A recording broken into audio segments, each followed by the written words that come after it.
नमस्कार दोस्तों, target with PS Parihar channel में आपका स्वागत है।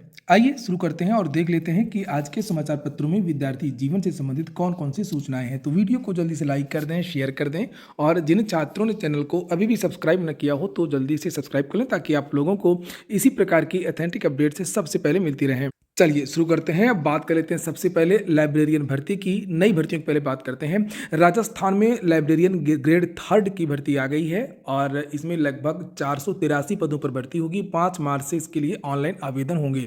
इसका जो नोटिफिकेशन है वो मैंने अपने टेलीग्राम चैनल पर डाल दिया है, आप लोग जाकर के देख सकते हैं। यहाँ पर योग्यताएं वगैरह, पदों की संख्या वगैरह बहुत सारी जानकारी दी गई है।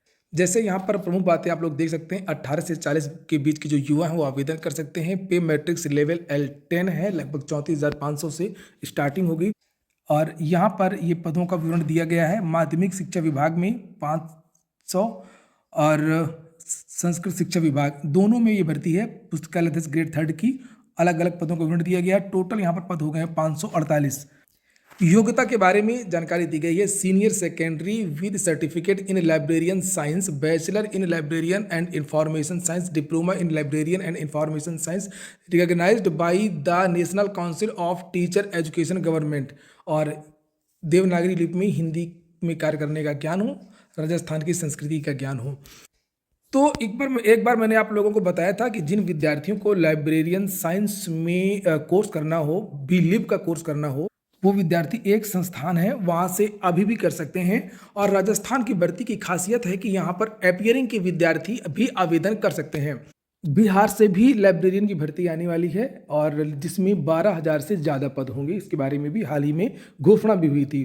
तो यहाँ पर ये एक संस्थान है जिसके बारे में मैंने आपको बताया था। लिखा ये संस्थान सुभारती विश्वविद्यालय मेरठ से संबद्ध है और यहाँ पर आपका जो रिजल्ट है वो जनवरी के महीने में आ जाएगा। इसी समय आवेदन हो जाएंगे आपके और आपकी परीक्षा भी हो जाएगी। यहाँ पर लिखा है कि दोनों सेमेस्टर की परीक्षा दिसंबर में ही हो जाएगी और अगले महीने आपका परिणाम जारी हो जाएगा। रिजल्ट आपका जनवरी में आ जाएगा। ये यहाँ पर ये नंबर दिया है। अधिक जानकारी आपको इस नंबर से मिल जाएगी 639, ये देखिए 63933000364। यहाँ से आप लोग मास्टर ऑफ लाइब्रेरी साइंस भी कर सकते हैं, बैचलर ऑफ लाइब्रेरी साइंस यानी बी.लिब एम.लिब दोनों कर सकते हैं। कुल मिलाकर के 2 महीने के अंदर आपके पास डिग्री आ जाएगी। इसके अलावा भी केवीएस से, अन्य संस्थानों से भी लाइब्रेरी में भर्ती आती रहती है। तो नोटिफिकेशन आपका जो भर्ती राजस्थान से निकली है, ये वेबसाइट है rrsb.rajasthan.gov.in। यहाँ पर जाएंगे तो विस्तृत नोटिफिकेशन आपको मिल जाएगा और यहीं से आप लोगों को आवेदन भी करना है मार्च के महीने से। अगली सूचना शिक्षा सेवा चयन आयोग की। आज कई सारी सूचनाएं हैं। असिस्टेंट प्रोफेसर भर्ती परीक्षा अब 15 और 16 फरवरी को प्रस्तावित है। पहले जो है 9 और 10 फरवरी की तारीखें निर्धारित की गई थी और लिखा है कि अब ये जो परीक्षाएं वो 15 और 16 फरवरी को प्रस्तावित की गई थी। आशंकाएं पहले ही थी, चूंकि 12 फरवरी को महाकुंभ में माघी पूर्णिमा का स्नान होना था प्रयागराज में और डीएम ने परीक्षा केंद्र देने से इनकार कर दिया है कि हम 9 और 10 को परीक्षा केंद्र नहीं दे पाएंगे। इसी वजह से आयोग को परीक्षा के कार्यक्रम में संशोधन करना पड़ा। यह परीक्षा प्रयागराज समेत वाराणसी, गोरखपुर, लखनऊ, मेरठ में कराए जाने की तैयारी है। वहीं अशासकीय सहायता प्राप्त माध्यमिक विद्यालयों में प्रशिक्षित स्नातक शिक्षक टीजीटी के 3,539 पदों के लिए लिखित परीक्षा 4 और 5 अप्रैल, पीजीटी के 624 पदों के लिए लिखित परीक्षा 11 और 12 अप्रैल को प्रस्तावित है। शिक्षा सेवा चयन आयोग ने एक नोटिस भी जारी की है, लेकिन आपको फिर से याद दिला दूं कि आप लोगों ने वीडियो को लाइक नहीं किया होगा। आप लोग लाइक कर दिया करें वीडियो के शुरू में ही, और जो नए छात्र हो तो चैनल को पहले ही सब्सक्राइब कर लें। यहाँ पर ये देखिए लिखा विज्ञप्ति 11 तारीख और टीजीटी कला जिसके इंटरव्यू 10 तारीख को हुए थे, उन विद्यार्थियों का जो परिणाम है 11 तारीख को ही घोषित कर दिया गया है। तो सभी विद्यार्थी जाकर के अपना जो परिणाम है वो देख सकते हैं। 36 विद्यार्थियों को बुलाया गया था। ये पूरा पैनल जारी किया गया है, जिसे आप लोग यहाँ पर देख सकते हैं। ये जो रिजल्ट है, जो विद्यार्थी देखना चाहते हैं, ये रिजल्ट भी मैं टेलीग्राम चैनल पर डाल दूंगा, तो आप लोग जाकर के वहाँ से चेक कर सकते हैं। अगली सूचना यूपीपीएससी की है। लिखा पहली बार सभी 75 जिलों में होगी पीसीएस प्री परीक्षा। प्रवेश पत्र जारी कर दिए गए हैं। एक ही दिन में परीक्षा होगी। विद्यार्थियों ने आंदोलन किया था, बड़ा आंदोलन किया था और विद्यार्थियों का जो परीक्षा केंद्र है वो नकल की वजह से मंडल से बाहर भेजा गया छात्रों का। लिखा है पुरुषों को गृह जनपद वाले मंडलों से बाहर और महिला अभ्यर्थियों को मंडल के भीतर गृह जनपद से इतर दूसरे जिले में केंद्र आवंटित किए गए हैं। दिव्यांगों को वहीं पर रखा गया है। लिखा है नकल पर अब 1 करोड़ का जुर्माना लगेगा, आजीवन कारावास की सजा भी होगी। उत्तर प्रदेश सार्वजनिक परीक्षा अधिनियम 2024 के तहत ऐसे प्रकरणों में 1 करोड़ तक का जुर्माना व आजीवन कारावास की सजा दोनों हो सकती है। परीक्षा के अंतिम आधे घंटे में अभ्यर्थियों को परीक्षा केंद्र से बाहर जाने की अनुमति नहीं होगी और परीक्षा केंद्र में भी 45 मिनट पहले विद्यार्थियों को पहुंचना है, जिसके बारे में कल उत्तर प्रदेश लोक सेवा आयोग ने एक विस्तृत नोटिस जारी की थी। इस बार कई सारे बदलाव पीसीएस की परीक्षा में किए गए हैं। जैसे एक तो ये कि 75 जनपदों में परीक्षा होगी। यही बात हम लोग भी कर रहे थे उस समय जब आंदोलन चल रहा था, बार बार कई बार, कि जब 41 जिलों की ये बात कर रहे हैं तो क्यों नहीं करवा रहे हैं 75 जनपदों में। हर जनपद में जीआईसी हैं, हर जनपद में जीजीआईसी हैं और इसके अलावा बहुत सारे विश्वविद्यालय, महाविद्यालय, डिग्री कॉलेज वगैरह हैं, वहाँ परीक्षा केंद्र बनाए जा सकते हैं और अंत में वही हुआ भी। यहाँ पर देखिए, और दूसरा जो बदलाव ये है कि अभी तक उत्तर प्रदेश लोक सेवा आयोग की परीक्षाओं में बायोमेट्रिक नहीं होता था। कोई भी दूसरा विद्यार्थी किसी की भी परीक्षा दे सकता था, अगर वो परीक्षा केंद्र में पकड़ा नहीं गया तो कुछ नहीं होता था। लेकिन अब ये भी मांग की जा रही थी, जिस तरीके से नीट, जेई और यूपी ट्रिपल एससी की भर्तियों, एसएससी, आईबीपीएस में होता है बायोमेट्रिक, उस तरीके से इसमें भी होना चाहिए। इतना ओवर कॉन्फिडेंस उत्तर प्रदेश लोक सेवा आयोग को नहीं रखना चाहिए कि हमारी परीक्षा में कोई सॉल्वर नहीं बैठ सकता है।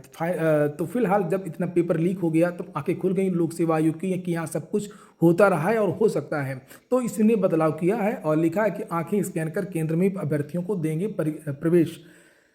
लिखा है उत्तर प्रदेश लोक सेवा आयोग ने सम्मिलित, आप लोग वीडियो को लास्ट तक देखा करें, बाद में वही बातें जो मैं वीडियो में बताता हूं आप लोगों को, वही बातें आप लोग कमेंट करते हैं, फ़ोन भी करते हैं और मैसेज भी करते हैं। देखिए लिखा है इन विद्यार्थियों के जो एडमिट कार्ड हैं वो वेबसाइट पर जारी कर दिए गए हैं। खास बात यह है कि अभ्यर्थियों को बायोमेट्रिक जांच, आइरिस स्कैन या आंखें स्कैन करने के बाद में ही परीक्षा केंद्र में प्रवेश की अनुमति मिलेगी। प्रतियोगी छात्रों के मानकीकरण के खिलाफ आंदोलन के कारण एक दिन में ही प्रारंभिक परीक्षा कराए जाने के लिए पहली बार प्रदेश के सभी 75 जिलों में केंद्र बनाए गए हैं। इसके अलावा आईडी वगैरह आप लेके जाइएगा और मैं ये भी आप लोगों से हमेशा कहता हूँ कि आईडी हमेशा 2 लेकर के जाया करिए, परेशानी नहीं होगी आप लोगों को। इसके दो चीज़ें हैं। एक तो ये कि अगर मान लीजिए एक आईडी खो गई तो एक आईडी आपके पास में है। दूसरा, कभी कभी आईडी में, किसी आईडी में कोई त्रुटि होती है, नाम में, स्पेलिंग में, या फोटो साफ नहीं होती है, तो मांगा जाता है कि आपके पास कोई दूसरी और नवीनतम आईडी हो तो दीजिए, तो आप दे दीजिए। बीपीएससी की भी परीक्षा है कल, सभी छात्रों को शुभकामनाएं। लिखा है बीपीएससी प्रारंभिक परीक्षा कल कदाचार पर होगी जेल। बीपीएससी 17वीं की संयुक्त प्रारंभिक परीक्षा शुक्रवार को होगी। आयोग की ओर से परीक्षा से संबंधित निर्देश सभी डीएम को मंगलवार को दे दिया गया है। वहीं पर आयोग ने यह भी स्पष्ट किया है कि कदाचार करते हुए पकड़े जाने और भ्रामक अफवाह फैलाने पर अभ्यर्थियों को 5 वर्षों के लिए सभी परीक्षाओं से प्रतिबंधित किया जाएगा। परीक्षा हाल में 9:30 बजे से प्रवेश मिल जाएगा, लेकिन 11 बजे के बाद अंदर जाने की इजाज़त नहीं होगी। सभी जिलों में लॉटरी के आधार पर प्रश्नों का वितरण किया जाएगा। पटना में 50,000 अभ्यर्थियों का केंद्र है। सभी केंद्रों पर मजिस्ट्रेट की तैनाती होगी। परीक्षा में 4,80,000 अभ्यर्थी शामिल होंगे। आयोग के सचिव ने बताया कि परीक्षा का गलत प्रचार करने वालों को आगे की परीक्षाओं से वंचित किया जाएगा। 912 केंद्रों पर परीक्षा होगी और यहाँ पर तो 1 घंटे पहले गेट आप लोगों को बंद कर लिया जाएगा बीपीएससी में। यहाँ पर आप लोगों को और जल्दी पहुँचना है। बात बिहार की जब हो रही है तो बिहार की एक और वैकेंसी को देख लेते हैं। लिखा है इंजीनियरिंग पॉलिटेक्निक संस्थानों में 5,554 पदों पर होगी बहाली। 1,044 लिपिक सहित विभिन्न पदों में 827 की रिक्ति राज्य कर्मचारी चयन आयोग को भेज दी गई है। बहाली के लिए 1 माह के अंदर विभिन्न आयोगों को भेजी जाएंगी शेष रिक्तियां। इंजीनियरिंग और पॉलिटेक्निक संस्थानों में शिक्षक सहित विभिन्न पदों पर नियुक्ति इसी वित्तीय वर्ष में कराने का प्रयास किया जा रहा है। काफ़ी पदों पर रिक्तियां विभिन्न आयोगों को भेजी जा चुकी हैं और बचे पद भी जल्द आयोगों को भेज दिए जाएंगे। तो ये भर्तियां भी आप लोगों को देखने को मिल सकती हैं। विभिन्न भर्तियों की बात की गई है। राज्य भर के इंजीनियरिंग और पॉलिटेक्निक संस्थानों में शिक्षक सहित 5,554 रिक्त पदों पर जल्द बहाली होगी। सहायक प्राध्यापक सहित विभिन्न शिक्षकों के पदों के रोस्टर क्लियरेंस के लिए रिक्ति सामान्य प्रशासन विभाग को भेज दी गई है। माना जा रहा है कि 15 जनवरी से सामान्य प्रशासन विभाग से विभिन्न आयोगों को रिक्तियां चली जाएंगी। विज्ञान व प्रौद्योगिकी के लक्ष्य है कि इंजीनियरिंग और पॉलिटेक्निक संस्थानों में इसी वित्तीय वर्ष के अंत तक रिक्ति पदों पर नियुक्ति करा ली जाए। राज्य में 38 इंजीनियरिंग कॉलेज और 46 पॉलिटेक्निक संस्थान हैं। डीएलएड में हमेशा की तरह सामूहिक नकल, और लिखा है कि 2 केंद्रों की परीक्षा निरस्त कर दी गई है। 17 को दोबारा होगी परीक्षा। ऐसा शायद ही कोई वर्ष रहा हो जब डीएलएड की परीक्षा हो रही हो और सामूहिक नकल की सूचना ना मिली हो किसी न किसी परीक्षा केंद्र में, और उसके बाद में जब सोशल मीडिया और अन्य हंगामा हो जाता है तब जाकर के 1-2 की ये रद्द कर देते हैं। लिखा है डीएलएड प्रथम सेमेस्टर की परीक्षा के दौरान सामूहिक नकल की पुष्टि होने के बाद मऊ, गाजीपुर के एक केंद्र की परीक्षा निरस्त कर दी गई। पुनर्परीक्षा अब 17 दिसंबर को होगी। सचिव परीक्षा नियामक प्राधिकारी अनिल भूषण चतुर्वेदी की ओर से मऊ व गाजीपुर के डाइट प्रचारकों को भेजे गए पत्र के अनुसार संत देवराहा बाबा इंटर कॉलेज मझवारा मऊ और महामंडलेश्वर श्री बालकृष्ण यति इंटर कॉलेज गाजीपुर में 9 अगस्त को आयोजित डीएलएड प्रथम सेमेस्टर गणित विषय में सामूहिक नकल हुई थी, जिसकी रिपोर्ट राज्य शैक्षिक अनुसंधान एवं प्रशिक्षण संस्थान निदेशक को भेजी गई थी। SCERT के निदेशक अनुमोदन के बाद सभी प्रशिक्षुओं की परीक्षा दोबारा होगी। नीट पीजी की परीक्षा 15 जून को होगी।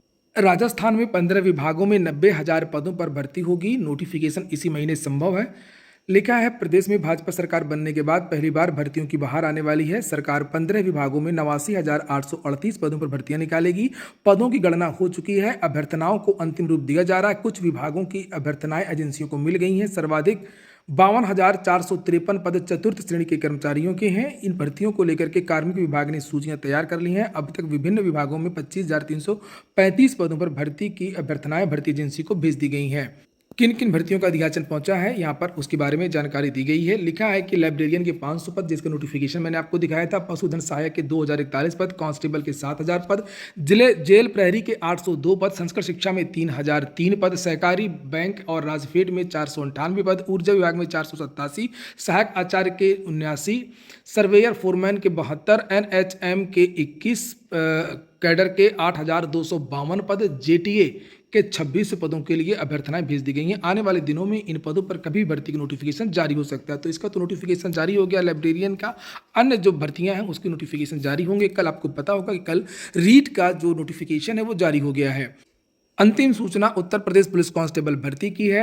लिखा, इलाहाबाद हाईकोर्ट ने 60,244 पदों की पुलिस कांस्टेबल भर्ती 2023 अंतिम आंसर की घोष संशोधित करने की मांग में दाखिल किया। मैंने आप लोगों को इसके बारे में जानकारी दी थी, एक वीडियो बनाया था कि विद्यार्थियों का इस भर्ती में आरोप है कि जो संशोधित उत्तर कुंजी जारी हुई थी उसमें भी बहुत सारे विवाद हैं। जो प्रश्न गलत हैं उनको भी सही माना गया है और इसको विद्यार्थियों ने चैलेंज किया है। इसी क्रम में कल कोर्ट में जवाब तलब हुआ है। लेकिन भर्ती बोर्ड से 2 सप्ताह में जवाब मांगा गया है और मामले में अगली सुनवाई के लिए 3 जनवरी को तारीख लगाई गई है।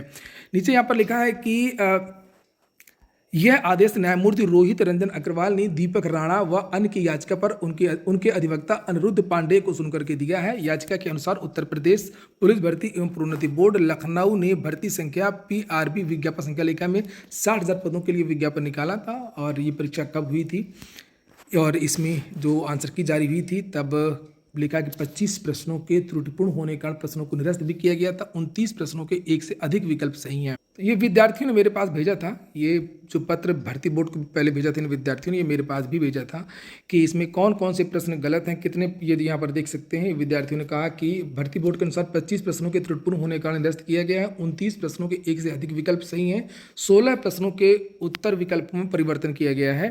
और ये कौन कौन से प्रश्न हैं ये मैंने पूरी सूची आपको दिखाई थी जिस पर विवाद है। ये देखिए। तो ठीक है दोस्तों, फिलहाल ये हो गया आज का वीडियो आपको अच्छा लगा हो, आपके काम का हो तो लाइक अवश्य कर दें। जिन छात्रों ने चैनल को सब्सक्राइब न किया हो सब्सक्राइब कर लें। पूरा वीडियो सुनने के लिए बहुत बहुत धन्यवाद।